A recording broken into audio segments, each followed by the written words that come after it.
নমস্কার বন্ধুরা, বাংলা সিরিয়াল সমাচার তোমাদের শুভ সকালে অনেক অনেক শুভেচ্ছা জানিয়ে তোমাদের সকালটাকে আরো অনেক ভালো করে তোলার জন্য তোমাদের পছন্দের ধারাবাহিক শুভ বিবাহের আজকের পর্বের বিস্তারিত আলোচনা নিয়ে চলে এসেছে তোমাদের সামনে। তাহলে আর অপেক্ষা না করে আমরা দেখে নিই যে আজকের পর্বে আমরা কি দেখতে চলেছি। শুরুতে আমরা যেটা দেখতে পাচ্ছি, তেজ তো ইমনের সাথে বিয়ের কথা বলে ফেলে যে একই মণ্ডপে নাকি দুটো বিয়ে হবে, একদিকে সুধার একদিকে তেজের। সুধা তো এই ব্যাপারটা কিছুতেই বুঝতে পারছে না যে উনি তো বললেন যে সার্থকের মুখোশটা খুলে দেবেন, তাহলে উনি ইমনকে বিয়ে করতে রাজি হচ্ছেন কেন? তেজের এই কথা শুনে তো যথারীতি বাড়ির সবাই অবাক। তেজ সুধাকে বলছে যে এতদিন তো অনেক বিয়ের দায়িত্ব নিয়েছেন, এবার এই জোরালো বিয়ের দায়িত্ব নিতে পারবেন তো আপনি সুধা? সুধা তখন বলছে, আপনি যখন আমার সাথে ঘর করতেই চান না, তখন আমিও আপনাকে জোর করব না আমার সাথে থাকার জন্যে, আমিও আর আপনার সাথে থাকবো না। তবে কথা দিচ্ছি, এই বিয়ের দায়িত্বটা আমি খুব ভালো করেই পালন করব। এই বিয়ের দায়িত্বটা আমি নিলাম। এই বলে তেজের সাথে হাত মিলাচ্ছে, আর পাশ থেকে সার্থক দেখে হাসছে। ওদিকে সুধা, ঝিনুক, সমুদ্র কোথাও একটা বেরিয়েছে। ঝিনুকরা তো যথারীতি রেগে আছে। সুধা বলছে যে সুধার বিয়ের সমস্ত ব্যবস্থা যাতে তারা একটু ভালো মতো করে দেয়। ঝিনুক বলছে, এতদিন তুই যা বলেছিস তোর সব কথা শুনেছি, কিন্তু এবার আর তোর কোনো কথা আমরা শুনতে পারবো না। সমুদ্র বলে, হ্যাঁ বৌদি, তোমার এই মতের সাথে আমরা আর একমত নই, কারণ এই জিনিসটা আমরা কেউ চাই না। তোমার আর দাদার বিয়েটা আমরা কিছুতেই ভাঙতে পারবো না, আর তুমি সার্থকের সাথে বিয়ে করবে আর দাদা ইমনের সাথে, এটা আমরা কিছুতেই মেনে নিতে পারবো না, আর এর জন্য আমরা কোনো রকম হেল্প করতে পারবো না। তখন সুধা বলছে, তোরা হেল্প না করলে আমার হেল্প কে করবে? সামনে যে আমার অনেক বড় লড়াই। ঝিনুক বলছে, দেখ, তোরা কি পাগল হয়ে গেছিস নাকি কোনো নতুন খেলা খেলছিস? যদি তাই হয়ে থাকে তাহলে আমাদেরকে সবটা বল, না হলে আমরা কি করে বুঝতে পারবো? তখন দেখা যাচ্ছে সেখানে এসেছে উকিল। ঝিনুক তো উকিলকে দেখে অবাক।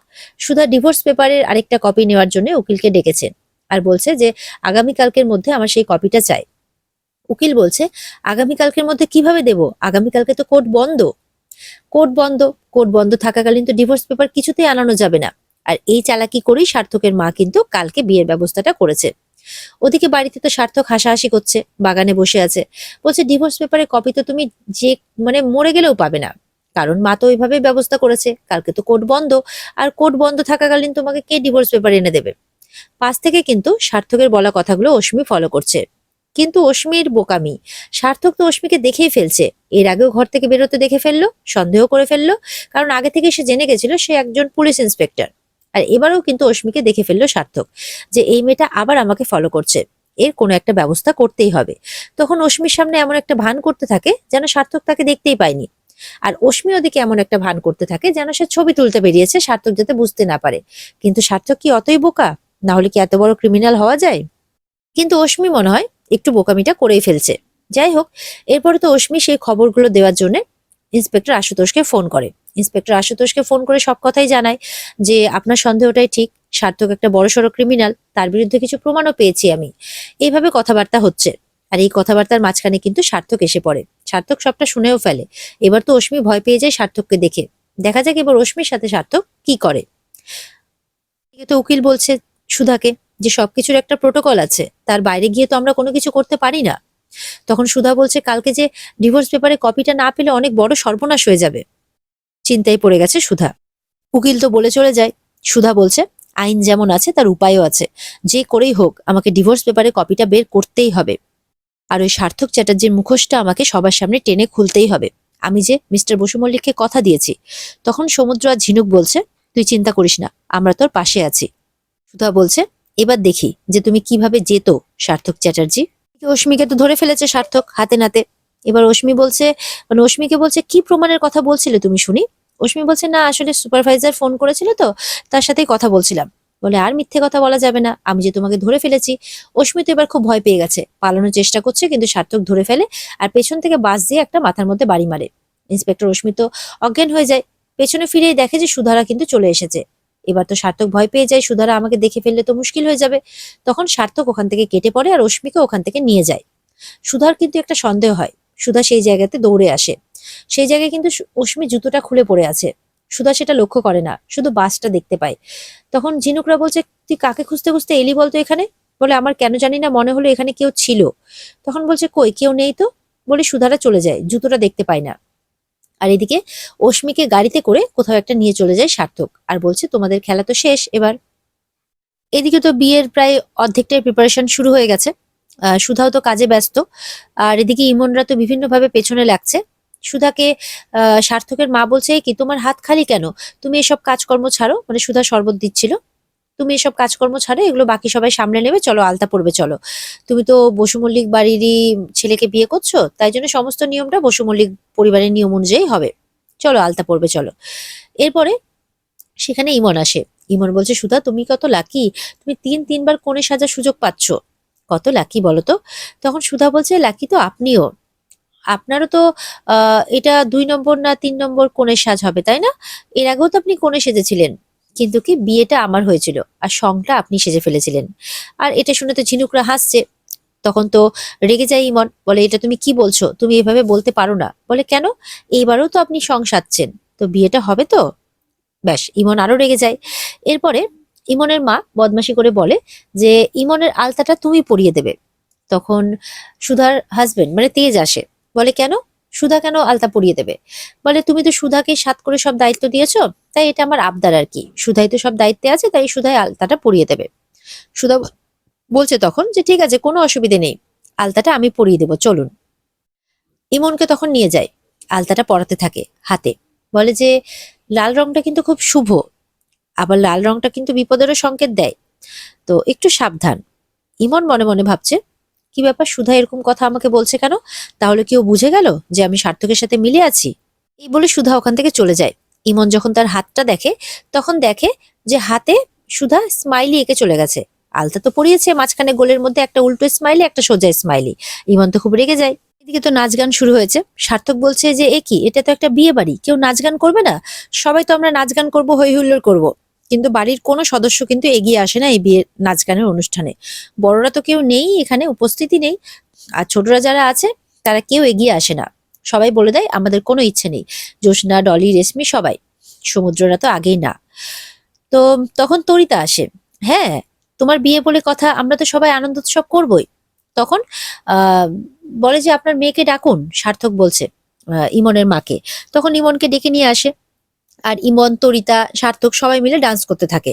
ডান্স করতে করতে আবার ইমন তেজকেও ডাকে। তেজ হাসি মুখে তার অভিনয় চালিয়ে যাচ্ছে। আর এদিকে তখন দেখা যায় সার্থক সুধাকে টানতে টানতে নিয়ে চলে এসছে নাচ করার জন্য। সুধা তো সার্থকের হাতটা ছাড়িয়ে দেয়, আর বাড়ির ছোটরা তখন তেজের দিকে ঠেলে দেয় সুধাকে। সুধা চুপচাপ দাঁড়িয়ে থাকে, তেজও সুধার দিকে দেখতে থাকে। আর এই ব্যাপারটা ইমন আর সার্থকের মোটেও ভালো লাগে না। সার্থক মনে মনে বলছে, এখন যতই হাত ছাড়িয়ে নাও না কেন, একবার বিয়ে হয়ে গেলে তো আর এই সুযোগটা পাবে না। তখন সার্থক যখন সুধার দিকে এগোতে যাচ্ছে, ঝিনুক তার পাটা এগিয়ে দেয়, আর সেই পায়ে হোঁচট খেয়ে সার্থক একদম মুখ থুবড়ে পড়ে। আর পরে তো পরে কার পায়ের সামনে, সামনে দেখে যে আর কেউ নেই, তুহিনা দাঁড়িয়ে আছে। তুহিনাকে দেখে তো ঘাবড়ে যায়, কি ব্যাপার তুহিনা এখানে? ডলিরা বলছে এটা তো সে ডান্সার মেয়েটা না, আমাদের বাড়িতে ডান্স করতে এসেছিল। তখন মানে সুধা বলছে আর কি যে, "তোমার বিশেষ বন্ধু এসে হাজির, তুহিনা।" তুহিনা বলছে সার্থককে, "এ কি, তুমি বিয়ে করছো, আর তোমার আমাকে তুমি জানালে না, তোমার বিশেষ বান্ধবী বলে কথা আমি।" এদিকে সার্থকের মাও তো ভয় পেয়ে যায় যে তুহিনা এখানে কি করছে। তুহিনা তো বলেই যাচ্ছে, "তুমি আমাকে জানাচ্ছ না, আমাকে না জানিয়ে তুমি বিয়ে করে নিচ্ছ।" সার্থক তো তুহিনাকে দেখে অবাক, কি বলবে কিছু বুঝেই পাচ্ছে না। ডলি রেশমি বলছে, "কিরে অনিদা, তুই নাকি একে চিনিস না, আবার তোর নাকি বিশেষ বন্ধু, ব্যাপারটা কি, কি হচ্ছে এখানে এসব?" আর ওদিকে সমুদ্র বলছে, "হ্যাঁ, তাই তো, তুই নাকি ওকে ডান্সের জন্য নিয়ে এসেছিলি শুধুমাত্র, তাহলে বৌদিকে বিশেষ মানে বিশেষ বন্ধু কেন বলছে তোর?" তখন সুধা বলছে, "কি হলো সার্থক, উত্তর দাও।" তখন তুহিনা বলছে, "উত্তরটা আমি দিই?" সার্থক তখন না বলে চিৎকার করে ওঠে, বলে যে, "না, আমি বলছি আর কি, তুমি এখানে কেন এসছো, তোমার তো সমস্ত পেমেন্ট আমি ক্লিয়ার করে দিয়েছিলাম।" তখন তুহিনা বলছে, "ডার্লিং, তুমি না ডাকলেও তো আমি আসবো, আর আমাকে এখানে আসতে হলোই বা কেন?" এরকম ভাবে বলছে। সবাই তো এই কথা শুনে অবাক, সার্থকও অবাক যে এবার কি বলবে। তেজ বলছে, "কিরে অনিকেত, ও তোকে ডার্লিং ডাকছে কেন?" সার্থকের মা তো ভয় পেয়ে একদম চোখ বড় বড় করে দিয়েছে। সার্থক বলছে, "দাঁড়া, আমি দেখে নিচ্ছি। এই, তোমাকে আমি এত বড় বাড়িতে ডান্স করতে ডেকেছিলাম, তুমি তো দেখছি এখন আমার মাথায় চড়ে নাচছো।" তখন তুহিনার হাতটা ধরে নিয়ে যাচ্ছে, "এই চলো তো, চলো তো, তোমার ব্যবস্থা করে আসি চলো।" মানে আড়ালে গিয়ে কথা বলে দেবে কিছু। ঝিনুক বলছে, "এ বাবা, জামাইবাবুর ভাই তো মনে হচ্ছে ভয় পেয়ে গেল।" সার্থকের মা তখন মনে মনে বলছে, তুহিনা হঠাৎ এখানে কি করছে? তুহিনা যদি সত্যিটা বলে দেয়, তাহলে তো সবকিছু বানচাল হয়ে যাবে, এমনটাই ভাবছে আর কি সার্থকের মা। এটা আবার সুধার প্ল্যান নয় তো, ওরা চাইছেটা কি, এমনটাই ভেবে যাচ্ছে সার্থকের মা। ভয় পেয়ে গেছে তো কি করবে, এখন তো মুখ থেকে আওয়াজ বেরোচ্ছে না, শুধু ভয় পাচ্ছে আর এটা ওটা ভেবে যাচ্ছে। এদিকে তেজ সুধাকে আড়ালে নিয়ে এসছে আর সুধার একটু কাছাকাছি যাওয়ার চেষ্টা করছে। সুধা বলছে, ছাড়ুন আমাকে, আপনি আমাকে ছুঁচ্ছেন কেন, কেউ দেখে ফেললে কি বলবে? তখন তেজ বলছে যে আপনি আমার স্ত্রী। বলে, স্ত্রী নয় তো, আমি এখন অন্য কারো স্ত্রী। আর আপনার তো আপনার হবু বউয়ের সাথে থাকা উচিত, ইমনের সাথে। ইমন ম্যাডাম যদি আমাদের এখানে এইভাবে দেখে ফেলে তাহলে কি ভাববে? তেজ তো আবারও ইচ্ছে করে পেছন থেকে সুধাকে ধরে ফেলে। সুধা আবারও তেজকে ছাড়িয়ে দেয়, বলছে যে যদি ইমন ম্যাডাম দেখে ফেলে তাহলে খুব কষ্ট পাবেন। বলে, আপনি নিশ্চয় চাইবেন না যে আপনার হবু স্ত্রীকে এরকম কিছু একটা দেখাতে, তাই আপনি আমাকে ছোবেন না। তেজ আবারও সুধাকে কাছে টেনে নেয় আর বলে, চুপ, একদম চুপ, আর চুপচাপ এখানে দাঁড়িয়ে থাকুন। সুধা চুপ করে যায়। এরপরে তেজ কি করে, সুধার হাতে আলতা পরাতে থাকে।